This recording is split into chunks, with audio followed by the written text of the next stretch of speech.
The Caro-Kann is the opening you can play against the move 1 e4 with the move c6.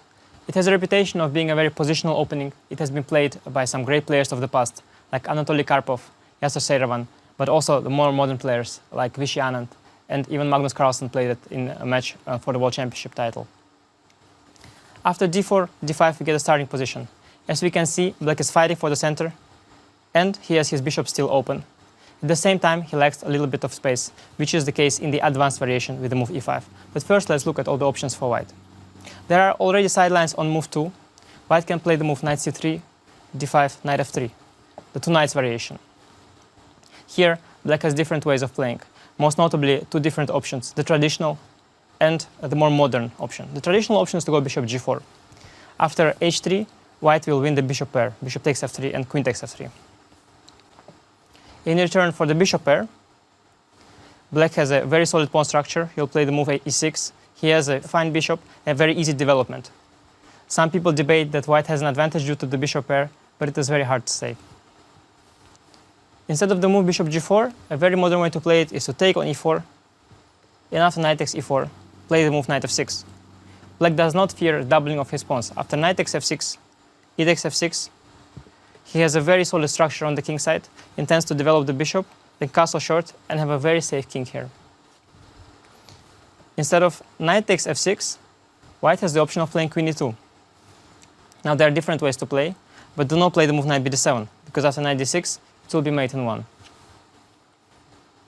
Instead, it's possible to take the knight first, and after queen e4, now black can play knight d7, or some other moves, like bishop e6, or queen d5, or even queen a5, intending to move bishop f5.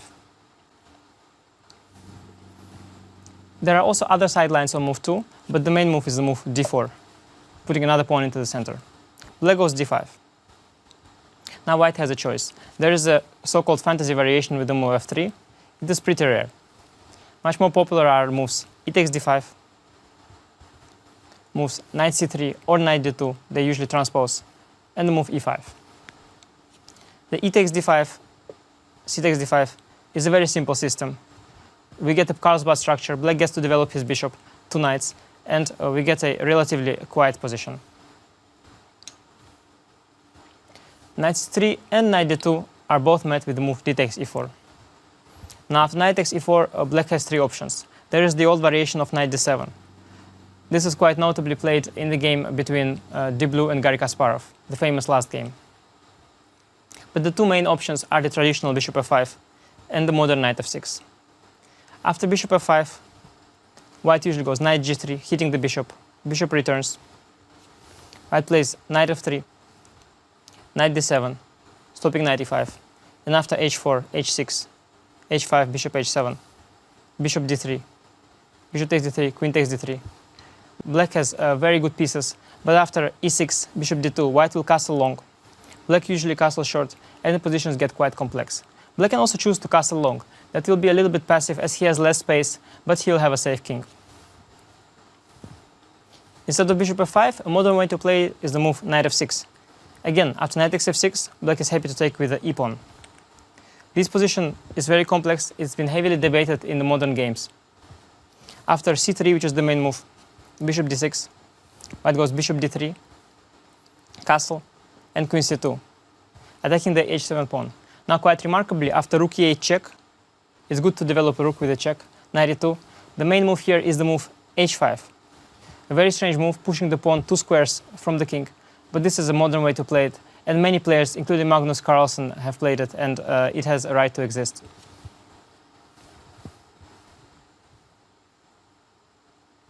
Traditionally, knight c3 or knight d2 are the main moves, but e5 is the most topical moves nowadays, is the modern main line.